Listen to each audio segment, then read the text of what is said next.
आवरायच्या आधी जेवाय वाढून जा. आता पतिव्रता होती मला वाढलं जेवाय दरवाजापर्यंत का आपलं पिंट्या नावाचं लेकरू तिचं आपलं काकाला घेतलं देवाला बघायला चालली. दरवाजात येईपर्यंत नवरा म्हणला सगळं वाढलं लोणचं काय तुझा बाप येऊन वाढणार आहे काय नाही मा आयुष्यात नवराच चांगला भेटायला पाहिजे काय म्हणलं ग तुमचं हे की नाही. सासूनं बोलावं सासऱ्यानं बोलावं जावीनं बोलावं नंदीनं बोलावं गावानं हिंडवावं फक्त नवऱ्यानं म्हणावं अगं कशाला टेन्शन घेते मेंढा बाई आनंदानं संसार करते खरं नाही माय हे का तिरोट्याच्या मायनावल्या खरं नाही का. अगं माझं झालं नाही म्हणून तुम्हाला विचारतो माझं झालं की मग अक्कल तोपर्यंत मला सांगा खरंय का खोटे ग माय कोण चांगला पाहिजे ग माय. मी कशाला म्हणू मी म्हणते याचं कारण माऊली आहे. माऊली म्हणतात जरी सख्याचा जीवाला बाई सासर वासूस आहे.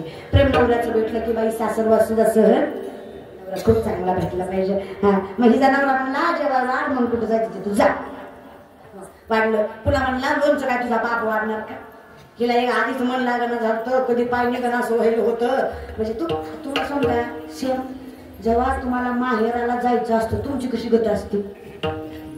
एक बी काम धड होत दिवस जाता जात वेळ निघता निघत निस्ती माय दिसते निस्ती आई दिसते निस्ता बाप निस्त बहीण भाव दिसतात तसंच असतं दादा हे की नाही. मग महाराज आमच्या ह्या गौरवीचं बी तसंच झालं. तिला तरी सुधरे ना तिनं कसं कसं शिक्यावर लोणच्याची बरणी घेतली लोणचं वाढलं कृष्णाला बघायला दिलं.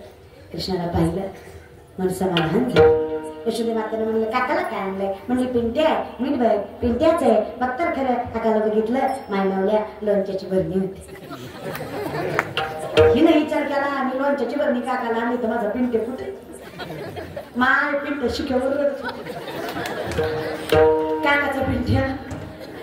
काकाचा पिंट्या शिक्यावर शिक्याची बरणी इतका देखना माझा देव आता गणा इतका देखना कोण असलं एवढं दगा मुलं तुका बसंता देवा अहो त्या गवळणी ही आम्ही तरी कोण वेगळे मला सांगा बरं. एकदा बघून मन राहावं नाही एकदा बघून मन समाधान होत नाही. अखंडित तुझं रूप डोळ्यासमोर पाहिजे अपेक्षा देवा मला सांग यदा कदा नको आता सुद्धा अखंड तुझं नाम तुझं रूप आमच्या डोळ्यासमोर आमच्या मुखात असावं. विश्वाच्या मालका तू असला की आयुष्यात काहीच कमी पडणार नाही. कमीत कमी आमच्या स्वार्थासाठी होईना पण आयुष्यात असत्य डोळ्याला दिसू नये याच्यासाठी सत्य तू विठ्ठला तुझं सत्य स्वरूप आमच्या डोळ्यासमोर असावं म्हणजे बाकीच्या चुकीच्या गोष्टीकडे नजर जाणार म्हणून विनंती देवा सदा माझे डोळ्याजवळ तुझे मूर्ती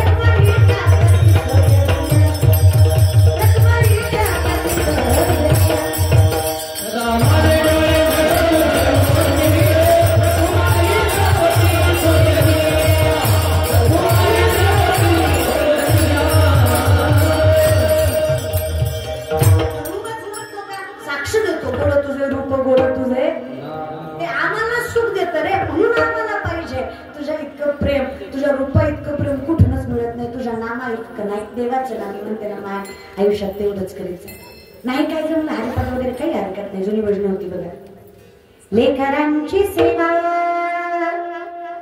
केली